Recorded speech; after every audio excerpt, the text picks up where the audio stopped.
In the diagram shown below, there are three lenses formed, considering negligible thickness of each of them as compared to their radius of curvatures, such that radius of curvature for upper and lower surfaces of the glass lenses, ये जो R1 R2 है हमारे पास इस glass lens की अपर और lower surface की radius of curvature है ना।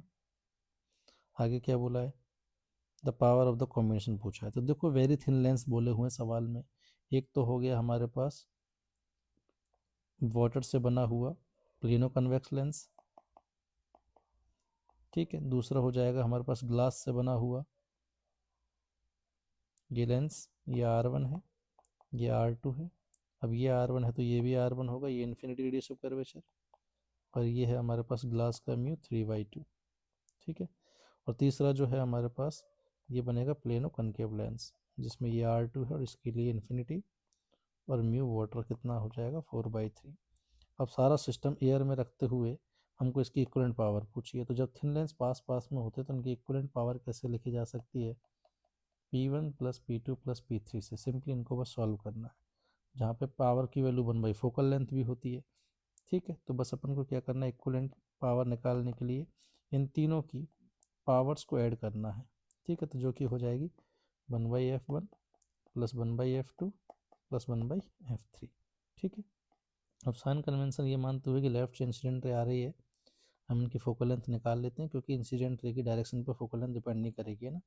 तो पहले फर्स्ट लेंस के लिए देखना, फर्स्ट लेंस के लिए फोकल लेंथ कितनी हो जाएगी, म्यू ऑफ लेंस अपॉन में सराउंडिंग का म्यू -1, ठीक है। R1 की वैल्यू इन्फिनिटी है, R2 की जो रेडियस ऑफ कर्वेचर आएगी वो आएगी हमारे पास नेगेटिव, तो ये आएगा -1 अपॉन में R1 को क्या लेंगे नेगेटिव, ठीक है। F2 की फोकल लेंथ निकालते हैं, तो आएगा mu of the lens upon में सराउंडिंग -1, इंसिडेंट रे के हिसाब से R1 आएगी नेगेटिव और R2 भी आएगी नेगेटिव, तो 1/R1 माइनस 1/R2, ठीक है।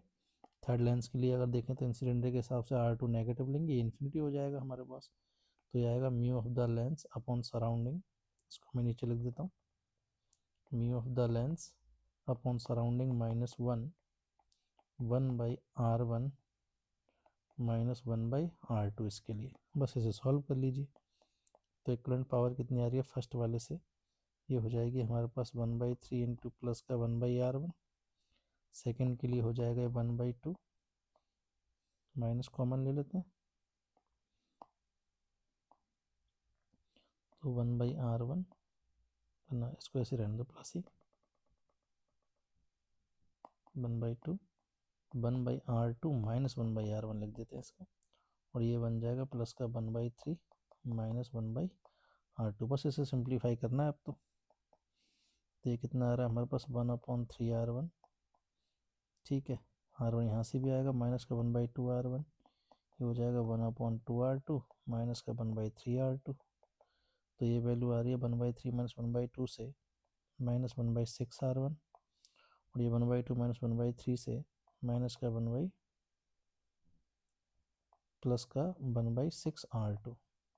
तो ओवरऑल पावर कितनी हो गई 1/6 1/R2 माइनस 1/R1, ठीक है।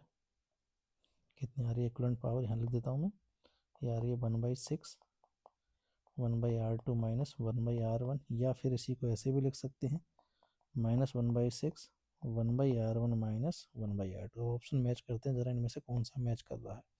तो सब में पहले R1 है तो ये वाला ऑप्शन मैच करना है हमको, तो -1/6 बीच में प्लस, ये गलत हो जाएगा, -1/6 1/R1 माइनस 1/2, यही आंसर हो जाएगा। अगले को ऑप्शन को चेक कर, ये गलत है, 1/6 1/R1 ये रॉन्ग होगा, तो correct answer is second option.